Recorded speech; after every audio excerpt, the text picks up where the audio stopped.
अस्सलाम वालेकुम जी। अशफाक सत्ती एक बार फिर से आपके सामने है। मैं आज बात करना चाह रहा था कि यार एक जानिब आप देखें कि तबाही के दहाने पर है, कोई हमें समत या कोई सिरा दिखाई नहीं दे रहा कि बेटरमेंट कहीं से हो सके। और दूसरा, ये लोग होश के नाखून नहीं ले रहे। पैसे मुल्क चलाने को है नहीं। डॉलर्स, 50 लाख डॉलर हर रोज़ की बुनियाद पर पाकिस्तान से बाहर जा रहा है। अभी अल्लाह अल्लाह करके IMF के मिन्नतें और तरले कर करके किसी तरीके से मईशत को बेहतरी की जानिब ले जाना चाह रहे हैं। गैस की कीमतों में इन्होंने इजाफा करना है, बिजली की कीमतों में इन्होंने 20% इजाफा करना है, पेट्रोल इन्होंने महंगा करना है, अभी 300 तक करना है। और ऊपर से अल्ले तल्ले इनके उसी तरह से जा रहे हैं। अब आप देख लें कि काबीना में 7 मजीद मुआविनीन खुसूसी आए हैं। उसके बाद जो है वो ये तादाद कैबिनेट मेंबर्स की हो गई है 86 की।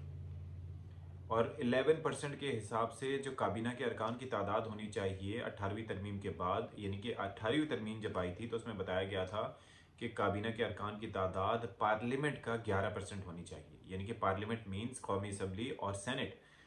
तो आप अंदाज़ा करें कि इस वक्त कौमी असम्बली में अरकान बैठे कितने हैं। तहरीक इंसाफ के तो तमाम लोगों के आप इस्तीफ़े मंजूर कर चुके हैं। ये एक अलग बात है कि उनमें से जो 43 हैं उनके इस्तीफ़े नामंजूर किए हैं अभी फिल वक्त हाई कोर्ट ने, लेकिन वो किसी ज़ाहिर है कि किसी गिनती में नहीं है। फिर एक राजा रियाज साहब हैं, वो अपोजिशन लीडर का प्रोटोकॉल ले रहे हैं।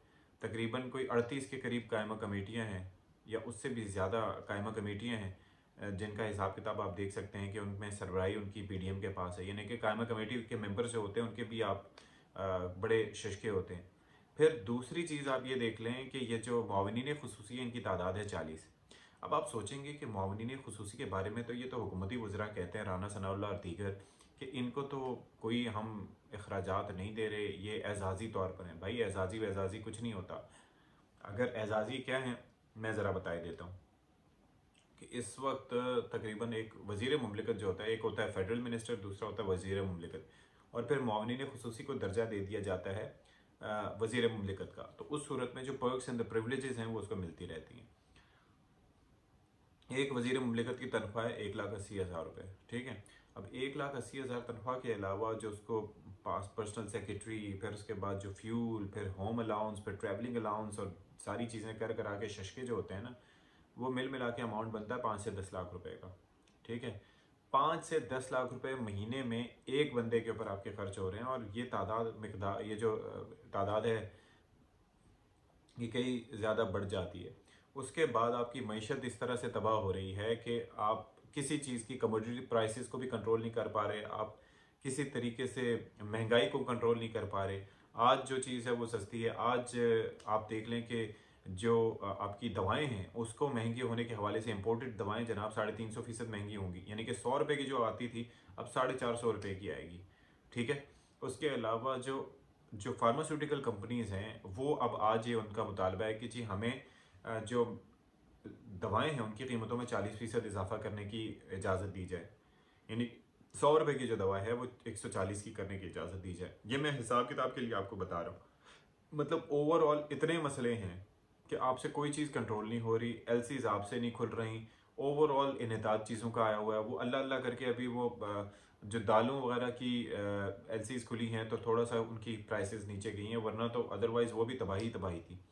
आटा यहाँ पर दस्तयाब है नहीं, रोटी यहाँ पर महंगी मिल रही है, और यहाँ पर ये काबीना के शशके ख़त्म ही नहीं हो रहे। शहबाज शरीफ साहब ने जितना डिसअपॉइंट किया है, भाई आपको पंजाब की वजारत आला तक ही महदूद रहना चाहिए था। ये आपने क्या चीज़ अपने गले ले ली है।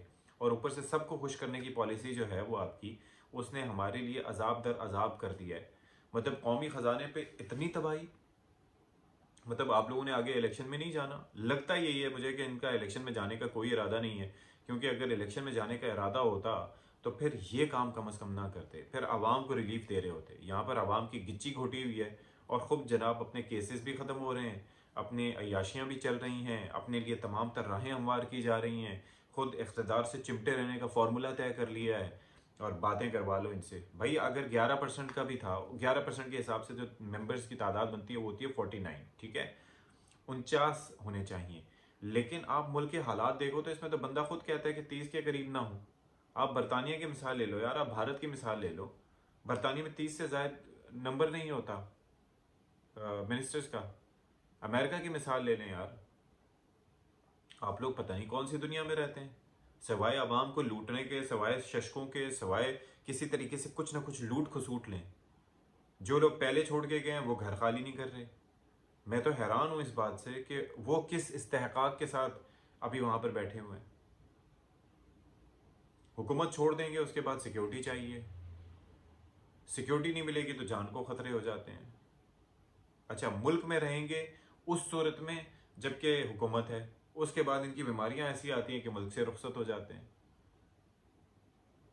मतलब कोई एक चीज हो जो कि सही हो तो मैं कहूं कि हाँ यार ये चीज ठीक है, इन सारे हुक्मरानों की, सारी जमातों की ये चीज जो है ना, बाकी सब गलत लेकिन ये चीज ठीक है।